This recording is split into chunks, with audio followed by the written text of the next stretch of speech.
bisa begitu. Mentalitas apa itu? Saya mentalitas sepeda. Kalau Anda naik sepeda, Anda berhenti, Anda jatuh. Jadi kalau saya berhenti bekerja, saya mati.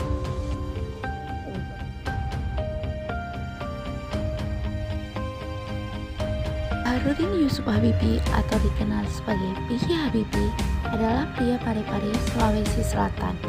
Kelahiran 25 Juni 1936. Habibie menjadi presiden ketiga Indonesia dan pernah juga sebelumnya menjadi wakil presiden Republik Indonesia ke-7. Di masa kecil, Habibie telah menunjukkan kecerdasan dan semangat tinggi pada ilmu pengetahuan dan teknologi, khususnya fisika.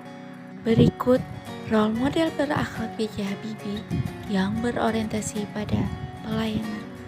B.J. Habibie dikenal sebagai Bapak Teknologi Indonesia karena berhasil menciptakan pesawat pertama di Indonesia. B.J. Habibie dikenal luas sebagai seorang profesor dan ilmuwan dalam teknologi aviasi internasional dan satu-satunya presiden Indonesia berlatar belakang seorang teknolog. Bapak Habibie adalah sosok orang yang bertanggung jawab, cermat, disiplin, dan berintegritas yang tinggi atas kepercayaan yang diberikannya. Bapak Habibie terkenal dengan mentalitas sepedanya. Beliau pernah berkata, kalau Anda naik sepeda, Anda berhenti, maka Anda akan jatuh. Jadi, kalau saya berhenti bekerja, maka saya akan mati. Begitulah giatnya beliau terhadap bekerja. Kalau Anda naik sepeda, Anda berhenti, Anda jatuh. Jadi kalau saya berhenti bekerja, saya mati. B.J. Habibie merupakan presiden ketiga Republik Indonesia. Ia menjabat sebagai orang nomor 1 di Republik Indonesia selama 21 Mei 1998 hingga Oktober 1999. Ini menempatkan B.J. Habibie sebagai presiden Indonesia dengan masa jabatan tersingkat, yakni 1 tahun 5 bulan.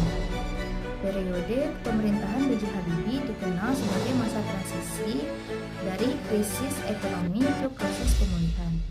Selama Bapak B.J. Habibie menjabat, banyak perubahan yang dialami bangsa Indonesia menjadi lebih baik, seperti kebebasan pers, pemilu bebas dan demokratis, otonomi daerah, berakhirnya diskriminasi terhadap etnis Tionghoa, akhirnya Komnas Perempuan.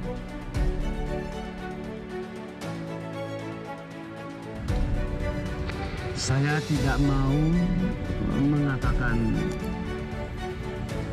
selamat berpisah atau selamat tinggal. Ada kata-kata dari orang besar namanya MacArthur. Dia mengatakan soldiers never die, they just fade away. Nilai harmonis yang diterapkan Bapak Habibie bisa dilihat pada saat beliau melanjutkan pendidikan di luar negeri. Beliau begitu mudah menerima dan juga diterima oleh orang-orang dengan latar belakang yang berbeda dari berbagai macam suku dan bangsa, sehingga beliau menjalankan pendidikan dengan baik dan meraih gelar doktor dari kampus yang berada di negara Jerman. Sebagai sosok role model yang baik untuk dicontoh dalam kehidupan sehari-hari, beliau adalah sosok suami yang sangat menghargai dan setia kepada pasangannya hingga akhir hayat. Sehingga cerita tentang kehidupan beliau diangkat menjadi sebuah karya film yang bisa dinikmati dan dikenang hingga sampai saat ini. Karena kehidupan saya dan Ainun almarhumah itu selalu harmonis. Kami tidak pernah bercekcok. Pada saat Bapak B.J. Habibie dilantik sebagai Presiden Republik Indonesia pada tanggal 21 Mei 1998, ekonomi Indonesia pada saat itu sedang mengalami porak-poranda. Namun Bapak B.J. Habibie saat itu bisa membawa Indonesia keluar dari cengkraman krisis moneter.